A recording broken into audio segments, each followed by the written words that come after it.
Welcome to bottling day. Very exciting day. Congratulations, first of all, on making it this far through the course. So what I'm going to do before we actually get into the bottling of the beer is overview the steps and then also talk about the equipment. So let's get the equipment out of the way so you know exactly what's involved in your bottling day. 5 gallons of fermented beer. Okay, you're going to need your hydrometer and the little tube. So I didn't really talk too much about this, but all you really need to do is find something that you can drop the hydrometer in so you can take a good reading. So we're going to take our final gravity reading, or our FG, and then we're going to perform a calculation between the starting gravity, or the original gravity, and the final gravity to calculate our alcohol percentage, or our alcohol by volume percentage. Okay, so you're going to need priming sugar. This is corn sugar. We're using this to naturally carbonate our beer, and we'll go over that in a minute. Okay, your measuring cup and a pot so you can boil water and get your priming sugar into liquid solution and also sterilize it. You'll need bottle caps, a bottle capper. You'll need your racking cane, or also known as your auto siphon. And you'll also need your bottling wand, which once we're finished racking the beer into your bottling bucket, then the next step will be to rack into your bottles.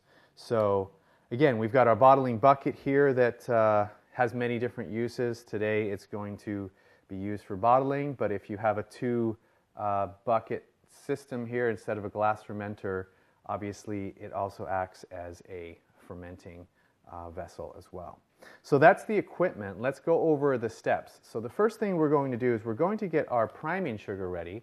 And the reason for this, just to give you a little bit more of an explanation, is since we are not force carbonating this beer with any type of external CO2 canister to get the carbonation in there, we're going to use a natural fermentation, or a mini fermentation, within the beer itself. And the way that that works is we're going to take 4.5 ounces of corn sugar.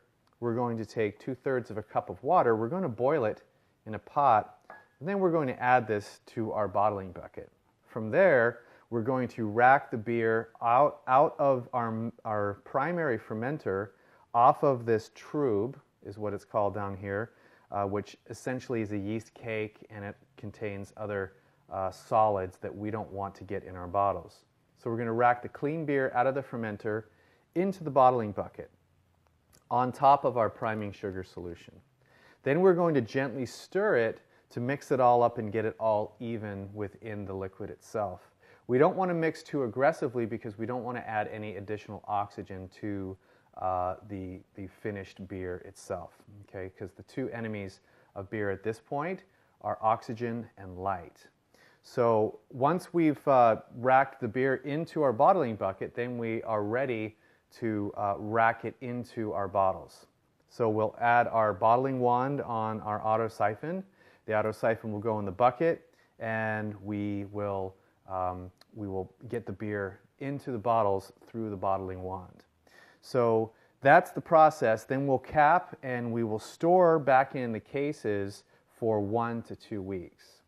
I say 1 to 2 weeks because your room temperature might be a little warmer, a little colder than my room temperature. So what I normally do is I will test 1 bottle of beer at 1 week, see how it tastes, see where the carbonation level is, and if it's not quite to where you want it, then just let it go another week before you transfer it into your refrigerator to chill it, because these are going to be conditioned at room temperature, in your living room or in your garage, wherever you can have somewhere between 68 to 72 degree temperature. So that's the setup, that's the overview. So we're going to go right into the next lesson and start preparing our priming sugar.